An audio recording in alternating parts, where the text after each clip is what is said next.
Good morning all. Today we'll start your unit 3 letter writing. There are list of letters given at the end of the syllabus. There are 10 letters in that list and you will be asked from 10 letters only. So prepare all those letters for your exam. Let us start types of letter writing. There are two types of letters, formal letters and informal letters. Formal letters means official letters to be written to the authorities, superiors and other institutions. Formal letters वो है जो आप officially अपने job पे जहाँ पे हो वहाँ पे अपने बॉस को या तो फिर अथॉरिटीज़ जो भी है मैनेजर्स या जो प्रिंसिपल्स है उसे लिखते हो, अपने सुपीरियर्स को लिखते हो और दूसरे इंस्टीट्यूशंस को भी लिखते हो, दैट इज़ फॉर्मल लेटर्स। और फॉर्मल लेटर्स में बहुत ही अच्छे टोन से रिस्पेक्टफुल लैंग्वेज से लिखा जाता है। While informal letters to be return to the friends, relatives etcetera, informal letters है जो आप अपने फ्रेंड को, रिलेटिव्स को लिखते हो। और you can get little freedom of using language, but you are not supposed to use bad language. You have to use good language always in letter writing. Usage of letter writing. Why do you need to write letters? So effective communication is the use soul of any institution, business or industry. तो आपको letter क्यों लिखना है? What is the usage of letter writing? तो effective communication ही आप letters through कर सकते हैं। इसका मतलब है कि कोई भी इंस्टीट्यूशन में, बिजनेस में, इंडस्ट्री में अगर आप काम करते हैं, अपना खुद का भी बिजनेस है, तो भी आपको लेटर लिखना बहुत ही ज़रूरी है, क्योंकि कम्युनिकेशन है इफ़ेक्टिव जॉब प्लेस पे इफ़ेक्टिव लेटर्स से ही होता है। और आपने अगर लेटर लिख के कुछ भी पर्पस, आपका गोल है, आपने लेटर लिखा है, तो you can save it as a proof to show others के आपके पास ये लेटर उसका प्रूफ है कि आपको ये पर्पस है, ये गोल है, आपने कंप्लीट किया है, इसीलिए आप लेटर्स लिखते हैं। One need to write letters to their peers, subordinate, superiors, clients etcetera. तो आपको कहीं पे भी लेटर्स लिखने की ज़रूरत हो सकती है, अपने पीयर्स को, अपने साथ जो भी है लोग उसको भी लेटर लिखने की ज़रूरत पड़ती है। सबॉर्डिनेट, सुपीरियर्स, क्लाइंट्स, आपके ऊपर जो भी है, आपके अथॉरिटीज़ जो भी है या फिर क्लाइंट्स है, लेटर लिखने की ज़रूरत पड़ सकती है। Similarly, the organization has to correspond with other organization outside. So आपको within the organization और outside the organization you need to write letter लिखने की ज़रूरत पड़ सकती है। आपको ऑर्गेनाइजेशन में भी, कोई भी इंस्टीट्यूशन में भी आप within the institution you write letters to your superiors, clients, everybody. And outside the organization आप दूसरी ऑर्गेनाइजेशन को, दूसरी इंस्टीट्यूट को भी लेटर लिखने की ज़रूरत पड़ सकती है। So that is why letters are very important. Writing effective letter can help achieve your goal. तो अगर आपने अच्छे से रिस्पेक्टफुल लेटर्स लिखे हैं, लैंग्वेज में लेटर लिखे हैं, इफ़ेक्टिव है लेटर आपका, तो you can achieve your goal. आपको जो भी लेटर में आपका पर्पस है वो आप फुलफिल कर सकते हैं। Nowadays we don't write it, actually we typed it on the computers, but that too you need to have a proper format of letter. तो अगर आप लिखते नहीं हो और कंप्यूटर पे टाइप करते हो, फिर भी आपको प्रॉपर फॉर्मेट में, प्रॉपर वे में, प्रॉपर लैंग्वेज में लेटर लिखना है। What is good letter? तो अच्छा लेटर इसका मतलब क्या है? अच्छी लैंग्वेज, अच्छे रिस्पेक्टफुल टोन। तो what is good letter? What should be there in the letters? So first of all letter should be clarity. Clarity का मतलब है कि लेटर जो आप उसमें लिख रहे हो, जो भी पर्पस से आप लेटर लिख रहे हो, वो क्लियर होना चाहिए, सामने वाला उसे अच्छी तरह से समझ सके, वैसा लेटर लिखना है। कंसाइजनेस का मीनिंग है बहुत ही लॉन्ग लेटर नहीं लिखना है, कंसाइज, शॉर्ट में लेटर लिखना है। जो भी मैटर आप बताना चाहते हो क्लियर और टू द पॉइंट होना चाहिए। 2-3 पेज का लंबा लेटर आपको नहीं लिखना है। कर्टसी का मतलब है your tone, your language should be courteous, respectful, अच्छी लैंग्वेज में और पीसफुल लैंग्वेज में आपको लेटर लिखना है। करेक्टनेस, जो भी आप लैंग्वेज भी लिख रहे हो, there should not be any mistakes, grammatical mistakes of writing letters, तो करेक्ट होना चाहिए। कंप्लीटनेस, आपको पूरा लेटर लिखना है, आधा अधूरा लेटर नहीं लिखना है। कंसिडरेशन, जो भी आप लेटर में मैटर्स जो लिख रहे हो, उसका सब्जेक्ट जो लिख रहे हो, that should match the other format of the letters जो आप लेटर में लिख रहे हो, वो मीनिंग कंसीडर होना चाहिए, सामने वालों को समझ में आना चाहिए। देन कोऑर्डिनेशन, यानी कि आप पूरा लेटर एक ही कोऑर्डिनेशन में लिख रहे हो, एक ही मैटर पे लिख रहे हो, आप उसमें अलग अलग सब्जेक्ट्स पे चेंज नहीं हो रहे हो, that is coordination. Next is here I would like to tell you the format of the letter. First come we are writing letters on wishing and thanking on birthday. We'll start writing letters as per the given list in your syllabus, and first is wishing and thanking on birthday. First we'll write a letter on wishing on birthday. So ये start होगा from, आपको letter लिखना है तो first you will start writing letter from the address who is writing. From का मतलब है कि जो लेटर लिख रहा है उसका एड्रेस पहले आएगा। यहाँ पे मैंने अपना नाम लिखा है, you are not suppose to write my name, I this is just an example, ये सिर्फ एग्जाम्पल के लिए आपको बताने के लिए लिखना है। मैंने अपना नाम लिखा है, आपको आपका नाम ही लिखना है। सो फ्रॉम यानी कि जो लेटर लिख रहा है उसका एड्रेस पहले आएगा, तो आप अगर लेटर लिखते हो तो आपका एड्रेस आता है। यहाँ पे आप अपना नाम लिख के कॉलेज का या फिर घर का एड्रेस लिख दो तो भी चलेगा, सिर्फ जूनागढ़ ऐसा लिख दो या फिर जहाँ पे आप रहते हो वो सिटी का नाम लिख देंगे तो भी चलेगा। देन कम्स डेट, फ्रॉम के बाद आएगी डेट, कौन सी तारीख पे आप लेटर लिख रहे हो। देन कम्स टू, यहाँ पे मैंने अपने फ्रेंड का नाम लिखा है, आपको भी आपके फ्रेंड का नाम लिखना है, ये सेम आपको कॉपी नहीं करना है। तो टू का मतलब है कि जिसको आप लेटर लिख रहे हो सामने वाले का एड्रेस आएगा टू में। Then comes salutation, this is called salutation, dear friend. यहाँ पे आपको सिलेबस में सिर्फ रिलेटिव्स और फ्रेंड्स को लेटर लिखने, यानी कि इनफॉर्मल लेटर्स राइटिंग है, फॉर्मल लेटर्स नहीं है। तो यहाँ पे आप डियर फ्रेंड ऐसा लिख सकते हो, रिस्पेक्टेड फ्रेंड ऐसा लिखने की ज़रूरत नहीं है। If you are writing formal letters then you are suppose to use respected sir and all, but here you can write dear friend. But see you are suppose to write in this format only, ऐसे format में ही letter लिखना है। Then comes your letter, dear friend के बाद आप जो भी लेटर जो भी टॉपिक पे लिख रहे हो that you are suppose to write I am so grateful you come into the world because you make my world better every day. तो यहाँ पे आप अपने फ्रेंड को बर्थडे विशिंग का लेटर लिख रहे हो, तो मैं बहुत ही आभारी हूँ कि तुम यहाँ पे इस दुनिया में आपने जन्म लिया और मुझे भी that also make my day better. Happy birthday, you are wishing happy birthday to your friend. It's your day and I can't wait to celebrate it with you. ये आपका दिन है और मैं आपके साथ सेलिब्रेट करना चाहूँगी। I hope your birthday is the happiest ever. You are a dear and loving friend. On this day of your birth, I pray that this year brings you all of the happiness you could possibly imagine and that all of your dreams come true. तो यहाँ पे आपने अपने friend के लिए लिखा है कि आपका जो बर्थडे है वो बहुत ही अच्छा रहे, आपके सारे सपने पूरे हो और बहुत सारी आपको खुशियाँ मिले।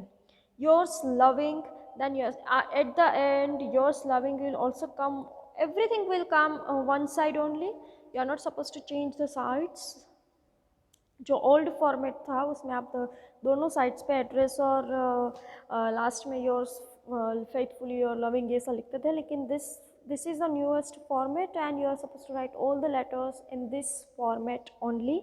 यहाँ पे everything will come one side only, from date to then dear friend then your letter then yours loving, everything will come one side only।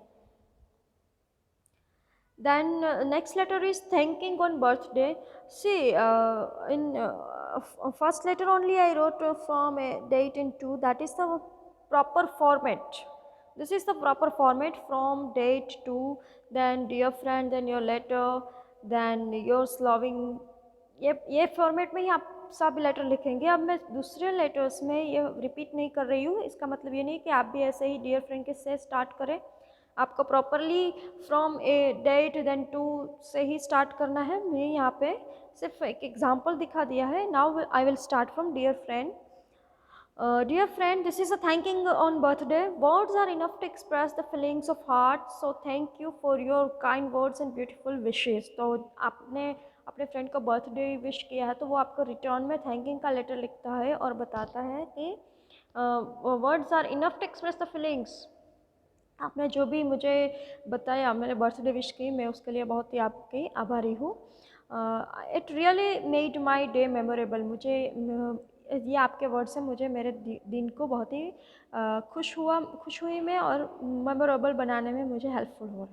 Thank you, yours loving. तो this is a thanking on birthday, this is a thanking letter on birthday. Then comes inviting friends on educational book fair. आपको बहुत बड़े letters नहीं लिखने हैं, छोटे letters ही लिखने हैं, लेकिन ऐसे डियर फ्रेंड से स्टार्ट नहीं होगे। डू रिमेंबर प्लीज़, आपको लेटर्स प्रॉपर फॉर्मेट में जो मैंने पहला लेटर दिखाया वैसे ही लिखना है। मैं यहाँ पे रिपीट नहीं कर रही हूँ, लेकिन आपको सारे लेटर एग्ज़ाम में ऐसे ही लिखने हैं। ऐसा मेरे कॉपी करके मत लिख दीजिएगा, प्रॉपर फॉर्मेट होना कंपलसरी है लेटर लिखने में। तो मैं यहाँ पे रिपीट नहीं की हूँ, इसका मतलब ये नहीं कि आप भी ऐसे ही लिख दो। So please write proper format. From लिखना है, डेट लिखना है, टू लिखना है, then dear friend. Okay, so this is inviting friends on educational book fair. Dear friend, my college is holding a book fair from 15th to 22nd October 2020. यहाँ पे आप अपने फ्रेंड को बुक एजुकेशनल बुक फेयर जो आपके college में है उसमें इनवाइट कर रहे हो। तो आप बता रहे हो कि 15 से 22 अक्टूबर तक हमारे कॉलेज में बुक फेयर है। All the major publishers of the country and from abroad also taking part in this book fair. तो यहाँ इस बुक फेयर में सारे पब्लिशर, बुक के पब्लिशर्स फ्रॉम द कंट्री यानी कि इंडिया से और अब्रॉड से भी यहाँ पे आ रहे हैं इस बुक फेयर में। It is a great opportunity for book lovers, you are keenly interested in reading books. तो तुम्हें बुक पढ़ने में बहुत ही इंटरेस्ट है, इसलिए I want you to come. So I invite you to visit this book fair in my college. इसीलिए मैं आपको यहाँ पे बुक फेयर में आने के लिए इन्वाइट कर रही हूँ। There will be many stalls of old books too. तो यहाँ पे पुरानी बुक्स के भी बहुत सारे स्टॉल्स लगे होंगे। You can get it in reasonable prices, और तुम्हें ये बुक अच्छे रिजनेबल प्राइस में मिल सकते हैं। तो मैं चाहती हूँ कि आप यहाँ पे आए। Looking forward to your reply, मैं आपके रिप्लाई की वेट करूँगी। Your loving friend. तो लास्ट में ये सैल्यूटेशन लिखना कंपलसरी है, your loving friend. Then your, आपका नाम नीचे आएगा, योर नेम और योर सिग्नेचर कुछ भी कर दीजिए, that is compulsory. Then the next letter is informing parents about hostel life। और आप यहाँ पे हॉस्टल में कैसे रहते हो, हॉस्टल की लाइफ कैसी है, एटमॉस्फेयर कैसा है, ये सब अपने पेरेंट्स को घर पे लेटर लिख के बता रहे हो। डियर पेरेंट्स, आप ये लेटर आपके पेरेंट्स को लिख रहे हो तो यहाँ पे डियर पेरेंट्स आएगा, डियर फ्रेंड नहीं लिखना है। The environment of my hostel is very charming. There is an open field in front of my hostel. I and my friends play there every afternoon. My hostel life is very happy and enjoyable. तो आप hostel में बहुत ही enjoy कर रहे हो। Hostel के सामने एक बड़ा सा ग्राउंड है, वहाँ पे आप अपने फ्रेंड्स के साथ खेलते हो। ये सब आप अपने पेरेंट्स को लेटर के थ्रू बता रहे हो। I can study here attentively, मैं यहाँ पे अच्छे से पढ़ाई भी कर रही हूँ। All the students are very helpful and friendly. यहाँ पे दूसरे जो भी स्टूडेंट्स हैं वो भी वेरी फ्रेंडली है, बहुत ही हेल्पफुल है। Living here I get opportunity to follow some rules and regulations. और यहाँ पे हॉस्टल के जो भी रूल्स एंड रेगुलेशन है I follow those rules and regulations also. The foods are of high quality. The canteen and dining room are also neat and clean. यहाँ पे जो खाना मिलता है वो भी बहुत अच्छा है और सब कुछ साफ़ सुथरा है। In a word, I feel very happy living here. और अगर मैं एक शब्द में बताऊँ तो मैं यहाँ पे बहुत खुश हूँ। My best regards to both of you. मुझे प्लीज़ आप वो दोनों आशीर्वाद दीजिए। Yours affectionately. योर्स अफेक्शनेटली, और फिर आपको नीचे अपना नाम लिखना है। Consolation on the demise of relative. Demise यानी कि किसी की मृत्यु हो चुकी है, आप अपने रिलेटिव में, और आप उसको कंसोलेशन, सहानुभूति दे रहे हो, ऐसे आपको लेटर लिखना है। Dear friend, this pains me to remember the sudden demise of your uncle last week. He was a respectful person to all of us. He was friendly and wise man who always talked with love and proved himself a shelter of care for his entire family and friends. आप उसके uncle के लिए लिख रहे हो कि मुझे बहुत ही दुख हुआ उसकी मृत्यु पे। वो बहुत ही अच्छे रिस्पेक्टफुल पर्सन थे और हमेशा हमारी और अपने पूरे परिवार की उसने केयर की है। Please know that my thoughts and prayers are with you. Please accept my sincere and heartfelt condolences at this most difficult time. Condolences का मतलब है सहानुभूति। प्लीज़ आप मेरी सहानुभूति एक्सेप्ट कीजिए ऐसे डिफ़िकल्ट टाइम पे। योर लविंग फ्रेंड, फिर आपको अपना नाम लिखना है। Next is inviting friend on any festival occasion. तो यहाँ पे आप कोई भी फेस्टिवल या ओकेजन के बारे में लिख सकते हो। मैंने यहाँ पे दिवाली पार्टी पे लिखा है, लेकिन आप दूसरे ओकेजन पे लिखना चाहो तो भी लिख सकते हो। कोई फेस्टिवल पे लिख सकते हो, दूसरे फेस्टिवल पे या दूसरे ओकेजन पे, मैरिज है, एंगेजमेंट है या फिर बर्थडे है, तो ऐसे कोई भी ओकेजन पे भी लिख सकते हैं।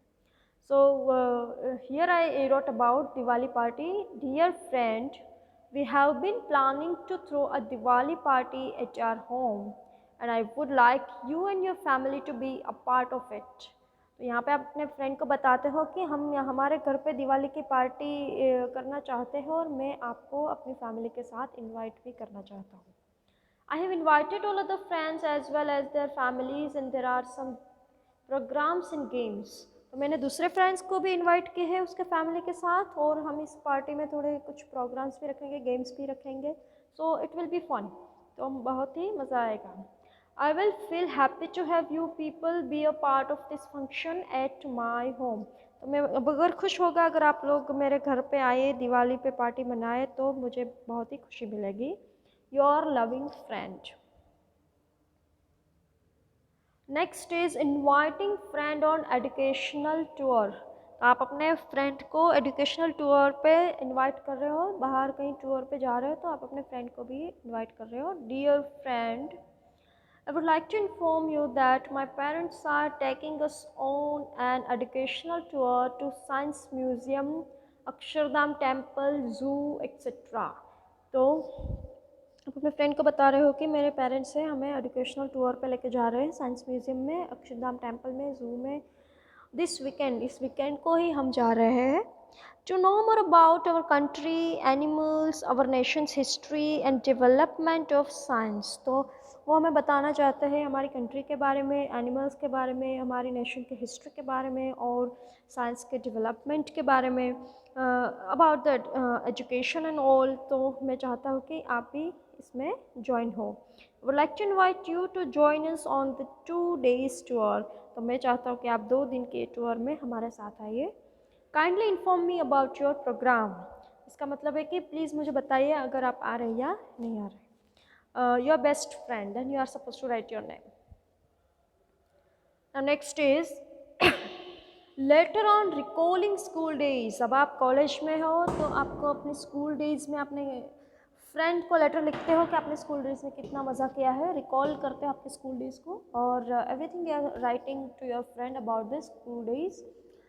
Dear friend, again I repeat here, please write letter with proper format. पहला जो मैंने लेटर में आपको फॉर्मेट दिखाया है, फ्रॉम, डेट, टू, वो फॉर्मेट में ही आपको सब लेटर लिखने हैं। डायरेक्ट डियर फ्रेंड्स से स्टार्ट नहीं करना है। मैंने यहाँ पे सब लेटर्स में रिपीट नहीं किया, लेकिन आप प्लीज़ ऐसा मत कीजिए और write it in a proper format. So letter on recalling school days. Dear friend, I remember way back during school days, I used to hate to wake up in the morning and dress up to go to school. तो आप अपने friend को बता रहे हो कि बहुत मुझे स्कूल डेज़ की याद आ रही है, तो I am writing this letter to you. और मुझे सुबह जल्दी उठ के ड्रेसअप स्कूल के लिए ड्रेस करके जाना बहुत ही नहीं अच्छा लग रहा था। I had that but now I would just do anything to go back to my school days. अभी मैं वापस स्कूल में जाने के लिए कुछ भी कर सकता हूँ। I would like to collect zillion other memories that we have about our childhood school days. तो मैं वो सारी मेमोरीज जो भी हमने वहाँ पे स्कूल में मज़ा किया है, वो सारी मेमोरीज रिकॉल करना चाहता हूँ, कलेक्ट करना चाहता हूँ और तुम्हें बताना भी चाहता हूँ। Wearing casuals on birthday. the entire class singing happy birthday to you and then distributing chocolates. तो वो वन बाय वन वो बता रहे हैं कि what they were doing in school. तो कैजुअल्स मीन्स कि जब भी बर्थडे होते थे तब वो स्कूल के यूनिफॉर्म पहन के नहीं जाते थे, फ्री ड्रेस में जाते थे और फिर पूरा क्लास गाना गाते थे happy birthday to you and then distributing chocolates. तो that thing is a fun in school days. The entire school was undoubtedly the memory we want to relive। तो पूरा स्कूल है वो बहुत ही अच्छा लगता था तब हमें, और मुझे वापस वो ज़िंदगी जीने का अगर मौका मिले तो I would like to go back. I usually skipped some or other homework for I am such a lazy bum। तो मुझे बहुत ही होमवर्क लिखना पसंद नहीं था, बहुत ही मैं लेज़ी था, तो मैं स्किप कर देता था बीच बीच में। Republic Day and Independence Day along with Annual Day were three most important days in school which were crazily fun। तो जब भी रिपब्लिक डे, इंडिपेंडेंस डे या फिर एनुअल डेज ऐसा सेलिब्रेट स्कूल में होता था तभी बहुत ही मज़ा आता था। And when we step out of the classroom, there is no way we'll not walk around the entire building to kill some extra time। और जब भी हम लेक्चर्स में स्कूल में क्लासरूम से बाहर जाते थे तब पूरा बिल्डिंग का चक्कर लगा के आते थे ताकि हम थोड़ा एक्स्ट्रा टाइम है वो पास कर सकें क्लास में जल्दी ना जाने के लिए। In fact we would go to our best friend classroom to get them with us too. और क्या करते थे, हमारे बेस्ट फ्रेंड के क्लासरूम में भी जाते थे और उसको भी बाहर बुला लेते थे। Summers, winters, monsoon, we just won't care as long as we got to play on the ground in PT period। So कोई भी सीज़न हो, समर हो, विंटर हो, मानसून हो, हमें अगर ग्राउंड में खेलने को मिले तो हमें उससे कोई फ़र्क नहीं पड़ता था, हमें बहुत ही मज़ा आता था। Rakshabandhan used to be epic। Remember when boys literally hide and run away from girls during Rakshabandhan. तो रक्षाबंधन का भी यहाँ पे मेंशन किया है कि ये तो बहुत ही मज़ा आता था रक्षाबंधन को, जब बॉयज़ है उसको राखी नहीं बांधनी थी कोई भी गर्ल से तो वो भाग जाते थे। Eating lunch before recess is something we have done sometime। इसका मतलब है कि रिसेस से पहले आप क्लास में खाना खा लंच कर लेते हो, जो भी आप लेकर आए हो, आपको भूख लग रही है तो क्लास में भी आप खा लेते हो। If not ours we would still someone else's lunch box. अगर हमारा नहीं तो हम दूसरों का लंच बॉक्स भी चुरा के खा लेते थे। तो इतना बहुत ही मज़ा किया है स्कूल में। We had lot of fun, मस्ती and learning in school days. तो बहुत ही मज़ा किया है और पढ़ाई भी की है। तो school days were really really remember. तो बहुत ही अच्छे दिन थे वो जब भी मैं स्कूल में थी। Your best friend, then you are writing your name. आप ये लेटर अपने बेस्ट फ्रेंड को लिख रहे हो और then you are writing your name. Okay, thank you. We'll stop here. These are the letters you are supposed to write in your, you are supposed to ask to write in your exam। कुछ इस 10 letters में से आपको exam में letters पूछे जाएंगे। There are 2-3 letters missing here in this presentations that you are supposed to write in an assignment। As assignment, I'll give it to you later on। Okay, fine. Thank you.